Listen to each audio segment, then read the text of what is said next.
Mr. Chairman, Jonathan Downing appearing on behalf of Convention of States, joined by Julie Baker, who is our state director, and our president, Mark Meckler.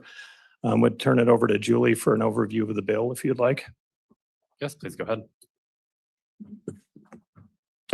Good afternoon, Mr. Chairman, members of the committee. This is an old friend, as as the sponsor would say, Senator Driscoll.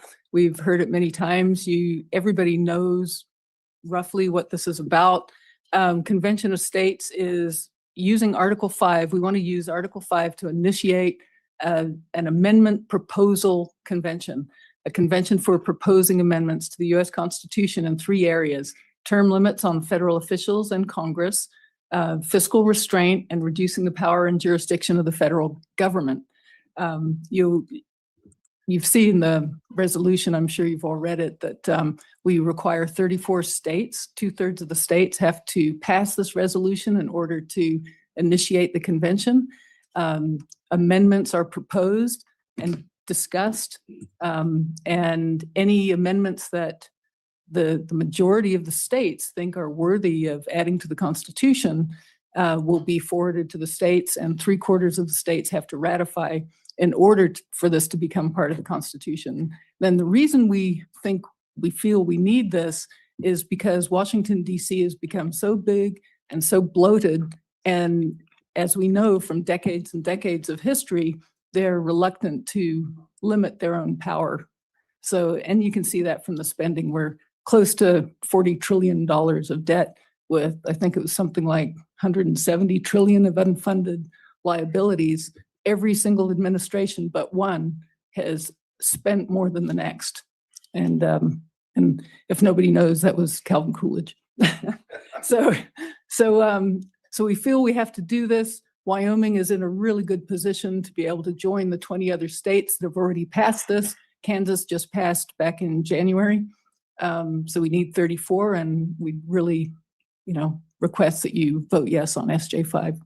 And I'm here for questions if you have any questions, but I'll turn it over to Mark Meckler, president and co-founder of Convention of States, and he can answer anything you'd like as well.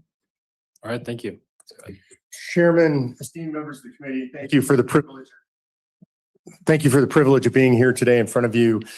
And it is no small privilege. I have the chance to travel all over the country and sit in front of committees like this all over the country. I also, unfortunately, have the opportunity to spend time in Washington, D.C. and see how Congress operates. This is what the framers intended, what you do.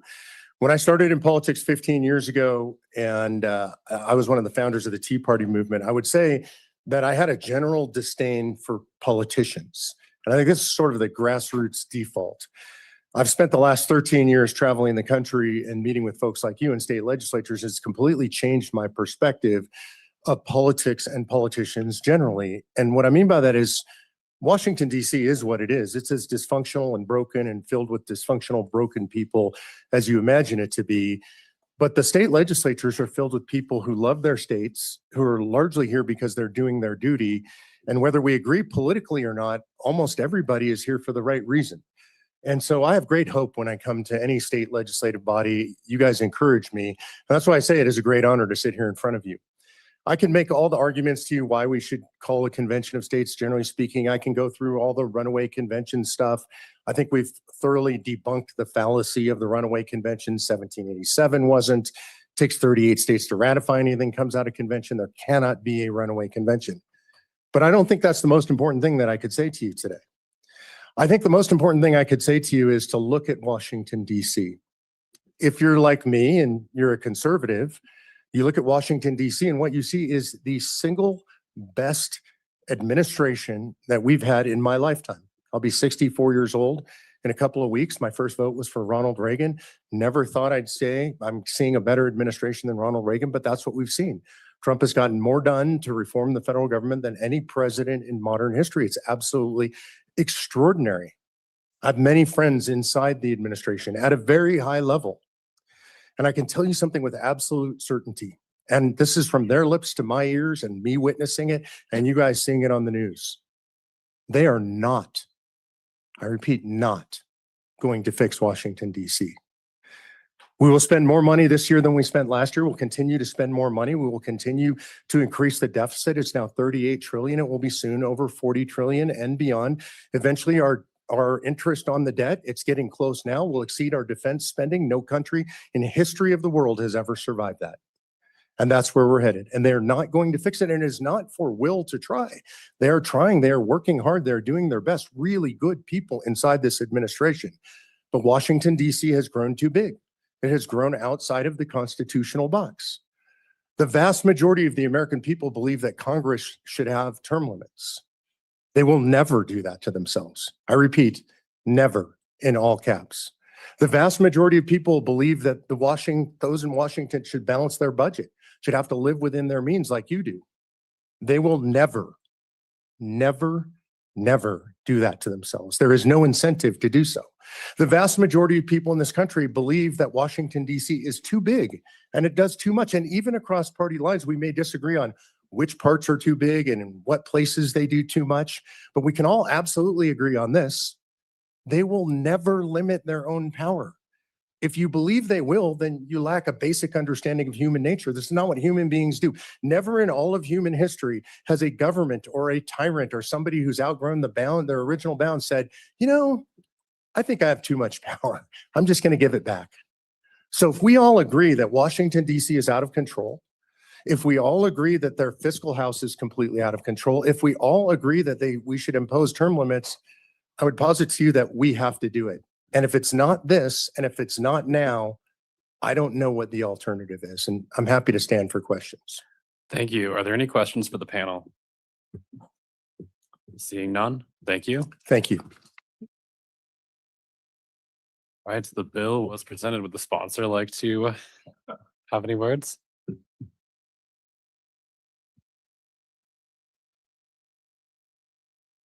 Good afternoon, Senator. Chairman Andrew, committee, thank you. I missed out. Sorry, budget vote, probably the only vote ever that you'll not be able to drag me off the floor. I was watching you on video and you weren't going to get me away from the budget vote. So got there. I'm not going to add a whole lot more because I don't know what they said, but I know it was done well. We're down to base arguments on COS. Let's just face it. We're down to two different camps of what happens if you do it or what happens if you don't. And I can tell you one thing's going to happen if you don't. When you look at the $38 to $40 trillion spending, and you look at the past pattern, the chances of us getting honest reform on any face are zero. It's not going to change. So I'm going to give you the example I've given every year when I've done this, and this is for all of you to look inward. You're on a jet plane and the pilot has a heart attack and he's dead and the plane's heading for the ground, and you get out of your seat and you go to the front and you see the pilot's dead. Do you try to land the plane or fly the plane, or you go back and buckle your seatbelt and wait for the wreck? Because if you don't act, you're waiting for the wreck. That's really the truth of it. Is sometimes inaction is actually an action in itself. And inaction in this is you affirming that we're okay with the federal government taking us until we hit a fiscal cliff, which is ultimately the end of our government as we know it. When you hit a fiscal cliff, it's the effective end of what we all see here. That's why you see me look at it. It's very hard for me. The second half of it is, as you go back to James Madison and the Federalist Papers, as always, they predicted this was going to happen. And I've heard over and over, well, Madison says he was opposed to it. Well, I just went back and spent a bunch of time. And if you look at a whole series of letters he wrote at the end of his life, he said, we absolutely have to have the ability to do this again. It's the only tool in our chest that's constitutional to rein in the federal government. So for me, as you have your debate, I'll back off instantly and campaign against it as soon as you tell me what the fix is that fixes this problem. Because I don't see one out there. I've gone everywhere. I've heard the sky's falling with it. I'm sure you're going to hear testimony it's falling. I will die trying to save something rather than die to saying I did nothing. And that's really where I'm at. So when I look inwardly, I put my hand on the Bible for the Constitution. It's here to continue this form of government and to support it. And that this is the one route we have to get the federal government back on track. We all see the problem. We disagree on the solution, but this is the only one I can see. I'd stand for questions. Thank you. Thank you. Are there any questions? Seeing none, thank you. Assuming there are no state agencies that would like to comment on this bill, we will move to public testimony. We will do, seeing as that we are low on time and have 3 bills, I will allow 10 minutes for public comment with a 2-minute time limit per speaker. Is there anyone in the room who would like to testify on this bill? Anyone besides the people who are coming up to the front now? No, we have a lot online. That's why I'm asking. So we'll hear from you guys first and then we'll go online. Good afternoon. Good afternoon, Mr. Chairman, members of the committee. My name is David Iverson. I live in Sheridan. I have a degree in American history, and I think you know that I own a couple of media companies. I want you to remember something that one of the previous speakers said. They will never limit their power. Now, while I go through this, just think of that. Article 5 was written for a different time and a different people. And I think if you look back over the last 2 weeks, I think you could say that we're not the same people that wrote the Constitution. Article 5 was written for a virtuous and very religious people, and we are not those people. It was written for a time where people didn't have ulterior motives and there wasn't gigantic amounts of campaign spending that happened. That we could be sure that people would go and they would participate in a convention and they would have good motives. I don't think so.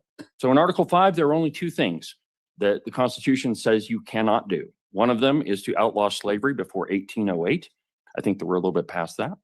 The second one is that it says you cannot deprive the states of their suffrage in the Senate. Beyond that, you can do anything you want. Now, I think you all know that the Constitution holds preeminence over state law. That whatever the Constitution says, you guys don't have the ability to say that it's invalid. And therefore, anything that you say in the bill that we're discussing, Senate Joint Resolution 5, it doesn't matter. Because when you get to the convention, all the rules are going to change. Because let me ask you, what is the very first thing you guys do before you start transacting business here? You decide on the rules. And you could decide on any rule that you want. So for a time, there was a rule that everybody had to wear a necktie. Well, now there were some people wearing bolo ties on the floor. Okay, if you wanted to pass a rule that perhaps, I don't know, maybe the threshold to pass the Constitution would be different. Maybe you could say instead of it being a unanimous vote, it could be 3/4 because that's what happened the first time. Nothing you have in that bill means anything because when you get to a convention, you'll be able to do anything you want. It's a very dangerous idea and you should write it down today. Thank you for your comments. Are there any questions? Seeing none, good afternoon. Thank you, Mr. Chairman, committee. My name is Marguerite Herman for the League of Women Voters. The League has been a strong cautioner about the convention of the states, simply for a lot of the things with Mr. Iverson mentioned, and also that one of our really founding central principles is proportional representation. There are no rules, and we have a lot of concern about what would happen, happen, especially and without the proportional. I'll just read a list of things that we think the only way that it would pass muster would be if, well, first of all, in 2017, our opposition came down to, well, not complete, but only if. The League believes that procedural safeguards must be put in place to protect democratic values and ensure that any proposed amendments reflect the concerns of citizens. We cannot afford to have a chaotic or unrepresentative process for amending the Constitution. We can't afford to let special interests dominate a constitutional convention. So the League supports these safeguards for this kind of a convention of the states. The convention must be transparent, not conducted in secret. Representation at the convention must be based on population rather than one state, one vote, which actually is a condition mentioned in the bill. And delegates should be elected rather than appointed. Voting at the convention must be by delegate, not by state. Only state resolutions on a single topic count when determining if a convention should be called. And again, just to reiterate, this bill, despite setting out guidelines, once you get to the event, it would have no effect at all. We can stand and say one state, one vote, et cetera, and the rules will be made up on the spot. We can't guarantee that the bill would guide the the procedure. Just real briefly, the league joined 17, like 200 other organizations in 2017 that all signed on to the statement. An Article 5 convention is a dangerous threat to the U.S. Constitution, our democracy, and our civil rights and liberties. There is no language in the U.S. Constitution to limit a convention to one issue, and there is reason to fear that a convention, once called, will be able to consider any amendment to the Constitution that the delegates want to consider. There will also be no guidelines or rules to govern a convention. Due to the lack of provisions in the Constitution and lack of historical precedent, it is unknown how delegates to a convention would be picked, what rules would be in place, what would happen in the case of legal disputes, what issues would be raised, how the American people would be represented, and how to limit the influence of special interest in a convention. And just finally, the league supports the Right. alternate method of you. amending the Constitution, which we have used for these 240 years, which Right, is, thank you for your you comments. passed- I appreciate it. you- Sorry. We only okay, have so much time. thanks. Thank you Thank very you. much. Are there any And que- are there any I assume there are questions? no questions. Seeing none, thank you. All right, we will now go online. Just chronologically through the list, I guess, if they're available. All right, thank you.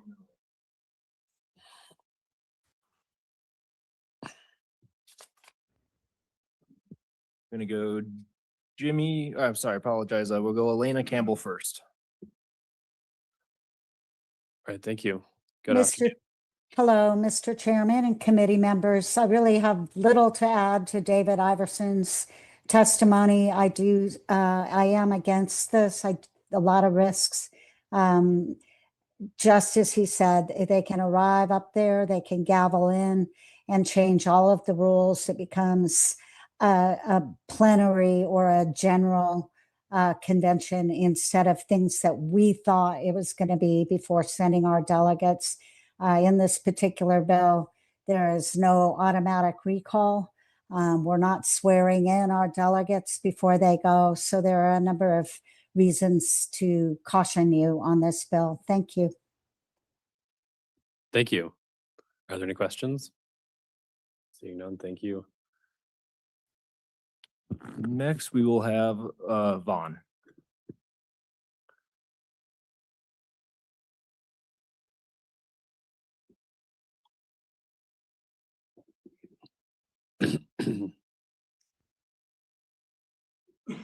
All right, maybe we'll go to the next one then. Oh, good afternoon.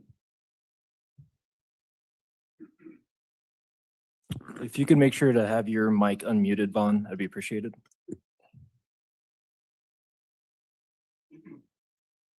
Press the space bar. How about now? Yep.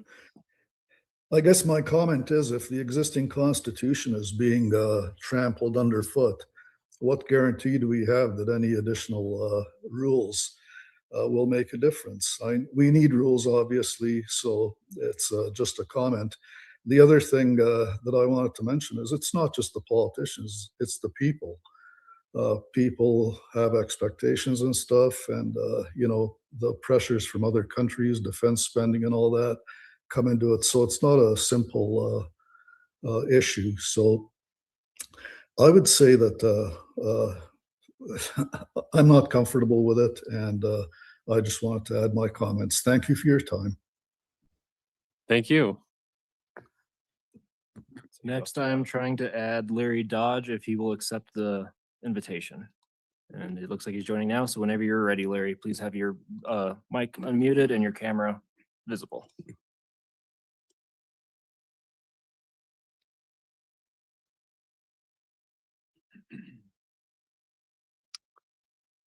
Go. Next one, I guess. Okay. Larry Dodge, are you online to testify?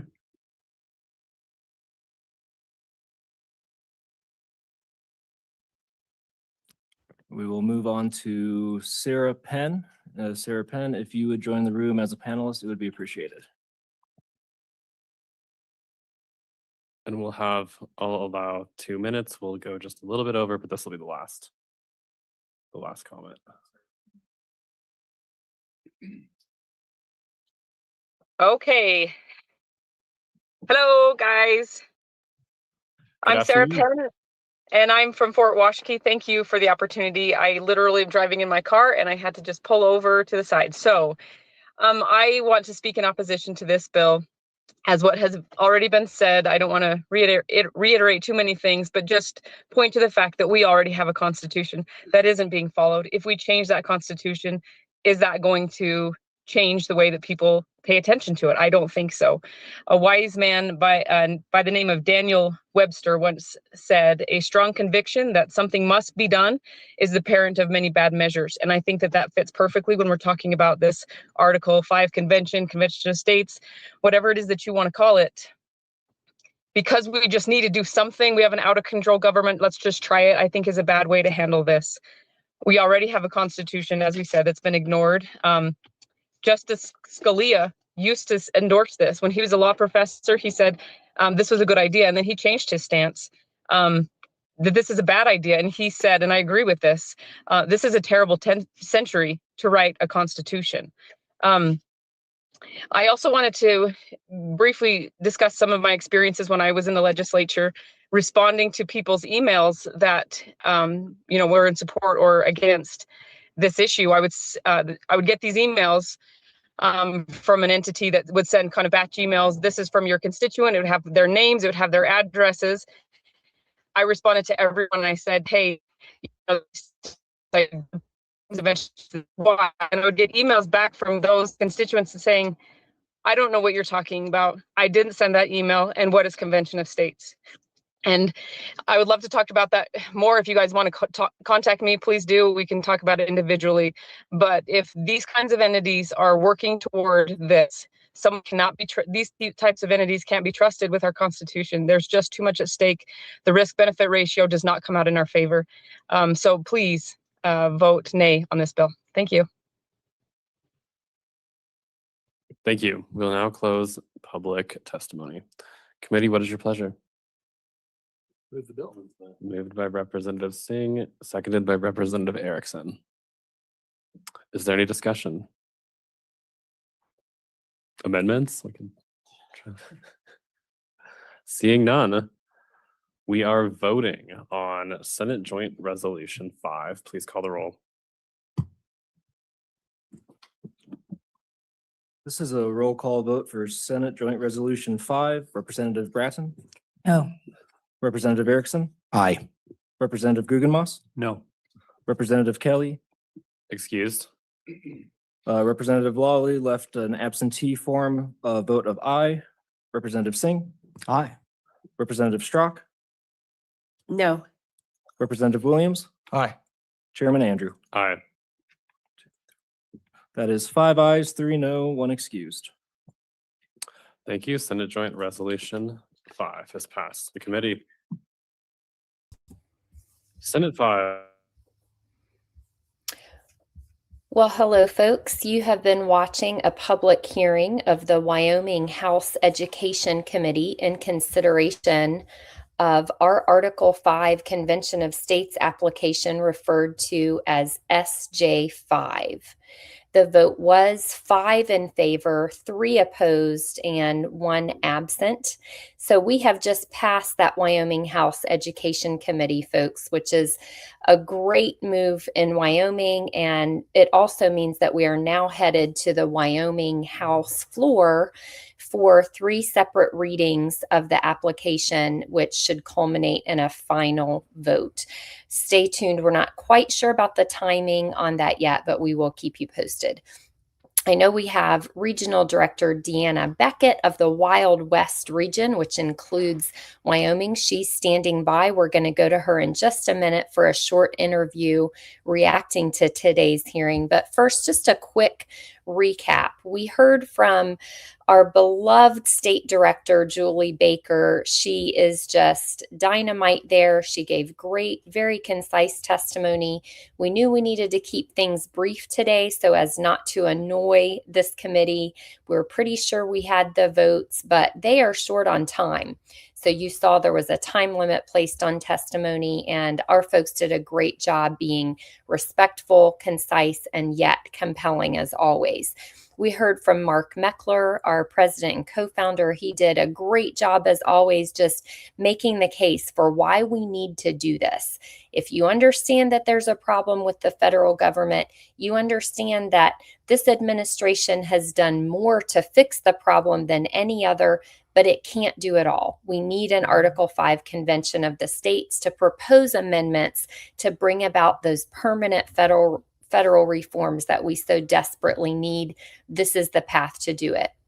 Then we heard from our Senate sponsor, Senator Ogden Driscoll. He's the primary sponsor in Wyoming, and he is well respected and loved there in Wyoming. So it was great that he came over to talk about the bill and why it's so important to him. And he pointed out this is the only constitutional tool in our toolbox that is capable of fixing this problem. And he said, in a little bit of a challenge, I'll back off of this as soon as you can show me another solution. Well played, Senator Driscoll, well played.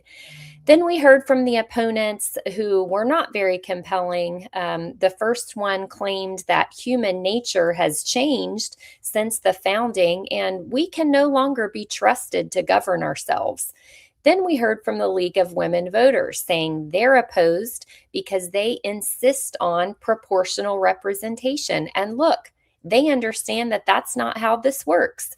A convention of the states operates on the basis of one state, one vote. That's the only way it's ever worked in an interstate convention in American history.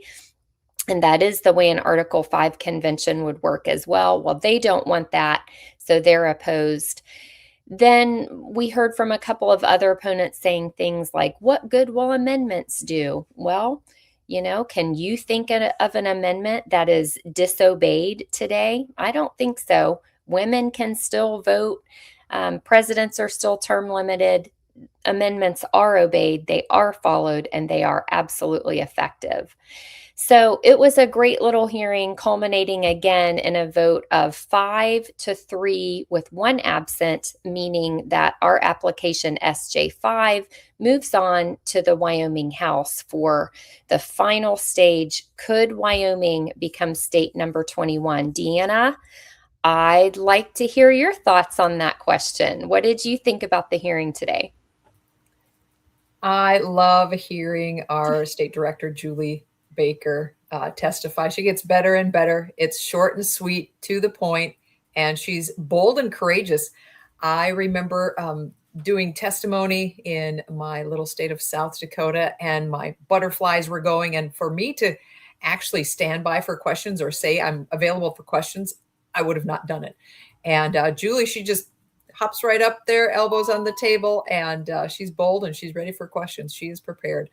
So I love watching that. And there were a few grassroots in the audience. They did not testify, to keep it simple and short and respect the time of the committee. So I love our grassroots. It's always good to respect the committee and keep them happy, Deanna. So I want to ask you, some of our viewers might not realize that this year is actually a budget session in Wyoming. So we had to manage to get a 2/3 supermajority vote in the Senate just to get our Article 5 application introduced to be considered during the budget session. And then of course, we passed in the Senate, bringing us to the Wyoming House and getting us to this committee hearing, the first stage over there. Why do you think we were able to do that? To what do you credit our success there, even in a budget session? Past history. We've done this many years. I know Julie has led her team of grassroots to keep connecting with legislators and training them up to be communicating with them and getting on the ground with them. It's all about the relationships. We've been really enunciating that, emphasizing it in our region and across multiple regions across the nation. Really, it's building the relationships, giving them phone calls, just being where they are, attending their kids' baseball games, whatever it is, just get on the ground with these legislators. So that's one main reason, or a second main reason, I should say. And then another one, of course, is having good leadership and good personalities to connect with these legislators and making sure that they are being the happy warriors that they are. Absolutely. Well, that Wyoming team under the leadership of Julie Baker and yourself, Deanna, has certainly done an amazing job at that. They are happy warriors and they are certainly well regarded by the Wyoming legislators. So if we have folks from Wyoming watching right now, as I'm sure we do, what would you tell them? What is your call to action for them? Well, they, if they've signed the petition already, they will be getting an email and a text direct from Julie and myself asking for them to contact their legislators. So if they've got any past communications, it's going to be the same thing. And if they haven't signed the petition, go to conventionofstates.com and sign the petition. And you can do that anywhere in the nation, really. And then if you want to get involved and be one of the leaders or be one of the grassroots volunteers, it's conventionofstates.com/act. That's right. Well, Deanna, thanks for joining us today for the program. Congratulations on this victory. I know that you are extremely busy. You look very calm, but I know you are super busy. We're working a lot of strategies to nail down the votes we need and just praying for success in the Wyoming House on the floor. I know we'd all love to see Wyoming become state number 21. Thanks for joining us. Mm-hmm. And folks, with that, we're going to sign off for today. But of course, stay tuned to see what happens next in Wyoming. We'll keep you posted. Subscribe, share, and catch all the action at conventionofstates.com/COS live. Check out COS at Home Wednesday at 8:00 p.m. Eastern Time. Jonathan Viad will interview Mark Meckler, and that's conventionofstates.com/at-home. Tune in on Sundays for Mark Meckler's Battle Cry broadcast. If you want to ask the president of Convention of States a question, go to conventionofstates.com/ask Mark. And finally, push this movement forward by visiting conventionofstates.com/act. Thanks, everyone. And now we've got a country to save, so let's get back to work.